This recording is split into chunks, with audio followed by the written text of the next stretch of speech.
Assalamualaikum warahmatullahi wabarakatuh. Kembali lagi di channel Ari Kurniawan 13. Oke, teman-teman, di depan saya ini ada Redmi Note 10S. Ini HP second ya, saya nemu di Facebook, cari-cari di Facebook karena lagi pengen HP kedua ya buat main game. Dan ini harganya cukup terjangkau untuk saat ini ya. Full set saya dapat dari X user ya. Dan ini harganya di 1.400.000-an. Kalau misalnya teman-teman mungkin cari yang varian lain, yang 664 mungkin lebih murah. Ini yang varian 8128 atau varian tertingginya. Nah, di Redmi Note 10S ini apa aja sih keunggulannya ya? Di waktu itu memang cukup menghebohkan sih. Karena dengan harga segitu, kualitas atau spesifikasi yang ditawarkan itu cukup lumayan menarik. Dia menggunakan Helio G95 ya. Chipset yang lumayan ngebut ya waktu itu. Terus udah fast charging 33 watt dan dapat nih chargernya di 33 watt juga, dan kamera dia membawa 64 megapiksel yang mana resolusi sebenarnya dia hanya di 16 ya, semacam interpolasi. Ini kalau kita lihat di dev check kameranya di 16 megapiksel ini. Untuk spesifikasi singkatnya, dia dikeluarkan pada tahun 2021, berarti ini udah 4 tahun ya usianya. Untuk layarnya udah AMOLED ya, 450 nits dengan puncak brightness-nya di 1100 nits.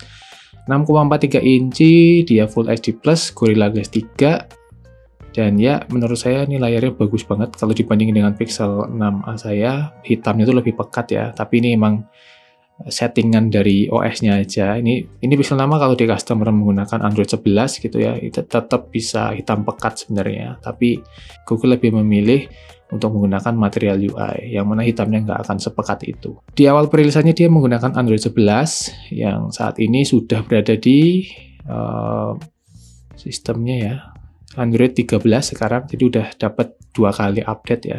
Sepertinya ini udah mentok sih. Dan MIUI-nya udah MIUI 14 ya, jadi memang pada saat itu ya update 2 kali itu udah bagus banget ya di tahun-tahun segitu untuk Xiaomi ini.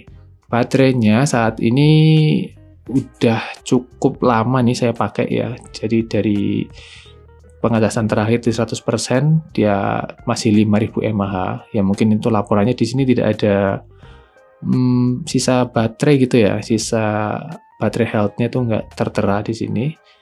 Tapi masih awet banget ya, jadi tidak menemukan tiba-tiba drop untuk baterainya. Jadi ini sangat kondisional sekali dengan unit-unit lain ya, sangat berbeda dengan user-user yang mungkin teman-teman cari di sana. Nggak bisa sama persis dengan yang saya dapatkan ini untuk unitnya. Nah, untuk MediaTek Helio G95 ini performanya gimana sih? Performanya menurut saya tadi udah coba untuk main game Mobile Legends, 60 fps udah bisa ya, udah bisa tembus di situ. Dan untuk grafisnya juga bisa high ya, sampai ultra malah. HP ini udah triple slot, jadi bisa pakai micro SD, terus SIM 1 dan SIM 2 nya aktif bersamaan. Dan untuk kemulusan bodinya ya, yang saya dapatkan ini masih cukup baik. Ini sangat beruntung saya dapatnya. Terus bagian samping-samping frame-nya tuh biasanya rata-rata ya, kalau HP-HP Xiaomi itu udah pada berjamur, tapi ini nggak tahu bagaimana perawatannya, apakah ada cairan atau alat khusus buat bersihin jamurnya, tapi ini benar-benar sangat mulus banget. Bahkan di bump kameranya juga tidak tampak goresan-goresan yang mengganggu ya, mengganggu hasil. Di bawah ada headphone jack, mikrofon, Type-C, dan speaker. Nah, speakernya ini udah stereo teman-teman. Di harga 1.400.000 ya, second sih, udah dapat speaker stereo tuh udah enak banget. Nah, untuk kualitas layar AMOLED-nya gimana? Ini menurut saya bagus ya. Lihat penampilannya. Warnanya tuh keluar banget ya. Ini saya pakai saturated gitu pewarnaannya.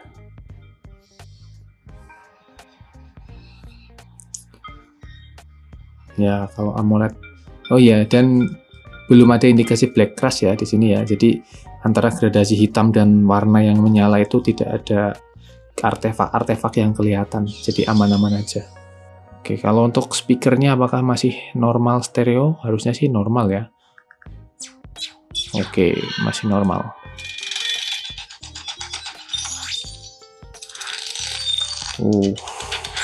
Mantap sih. Lalu untuk skor Antutunya nih, sekarang tuh berapa ya skor Antutunya Redmi Note 10S? Kalau cek di websitenya Versus ya, 321 ribuan. Ini hampir sejajar dengan Xiaomi Poco M7. Ini bergantung dengan versi Antutunya juga. Pokoknya range-nya di mungkin 290 ribuan sampai 400 ribuan. Ini di skor Antutu 10 sih kayaknya. 300 itu udah cukup lah ya kalau buat sebatas main game standar-standar aja. Kita cek aja di Mobile Legends. Nah ini untuk settingan bawaannya kayak gini nih, tinggi ya, grafis tinggi, frame rate tinggi. Tapi kalau mau di ultra juga bisa, tapi ya jangan memaksa banget sih. Kalau mau nyaman kayak gini atau di sedang aja, ini yang paling nyaman sih. Nah sekarang untuk kameranya nih, kameranya gimana? Kameranya bagus-bagus aja menurut saya. Ya kalau dibanding Pixel ya jangan ya, kasihan ini HP-nya. Kalau buat video dia bisa di 4K 30 fps nih. 4K 30 fps, Full HD 60 fps juga bisa. Ada mode Pro-nya untuk mengaktifkan 64 megapikselnya ya. Kita coba nanti zoom. Kemampuan 64 megapikselnya kan perhatiin jauh HD, oke. Ya masih detail lah, bagus. Kalau buat siang hari nih, worth it aja buat foto-foto. Untuk hasil videonya, autofocusnya juga oke. Stabilisasinya sih saya belum tahu, nanti saya tes deh kalau punya waktu ya. Fitur lainnya dari HP ini sudah ada NFC tentunya ya, jadi sangat-sangat aman. Terus yang lainnya ya standarnya MIUI ya, MIUI 14 ini. Udah nggak bisa naik lagi ke HyperOS kayaknya ya, karena di forum-forum juga masih mempertanyakan apakah ini bisa atau enggak, masih belum ada yang coba. Untuk kekurangan dari HP ini tentunya ya dari iklannya yang kadang tiba-tiba muncul kalau kita buka beberapa aplikasi, tapi bisa dimatiin.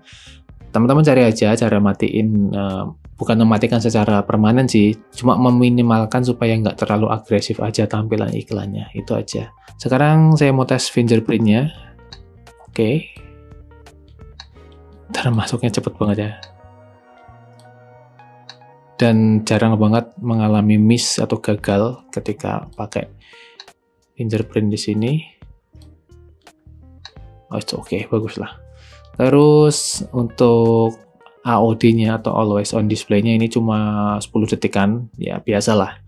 Kalau HP-HP murahnya Xiaomi ya kayak gitu ya. Apalagi seri Redmi, biasanya Redmi yang Pro gitu baru, atau yang Pro Plus gitu baru bisa di full Always On Display. Setelah saya pakai 1 harian HP ini, saya jadi berpikir bahwa kalau beli HP Xiaomi itu emang yang mending versi-versi lama aja, udah dapat worth it gitu ya, udah dapat benefitnya lebih, malahan harganya jauh lebih murah. Oke teman-teman, mungkin itu aja ya, saya sharing-sharing info. Jadi kalau teman-teman mau cari HP yang budgetnya terbatas di 1,5, menurut saya ya cari HP-HP second tuh solusi. Ya kuncinya sih lebih ke pengecekan unitnya aja ya, jangan sampai ada yang terlewat. Sejauh ini menurut saya ini layar, hardware, dan semuanya masih dalam kondisi baik. Begitu juga dengan baterainya. Baterainya ini saya belum ngecas lagi ya, dari terakhir ngecas dari saya beli pertama. Saya baru beli 2 hari yang lalu.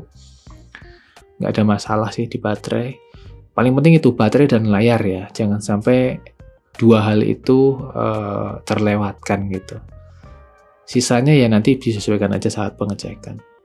Ya Redmi Note 10S, Redmi Note 10. Kalau Redmi Note 10 Pro tuh masih di 1,7 ya di kota Semarang. Masih banyak yang jual segitu, bergantung dengan varian internal dan RAM-nya.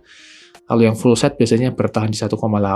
Bahkan Redmi Note 10 Pro itu lebih mahal daripada Redmi Note 11 Pro ya. Saya lihat marketnya begitu.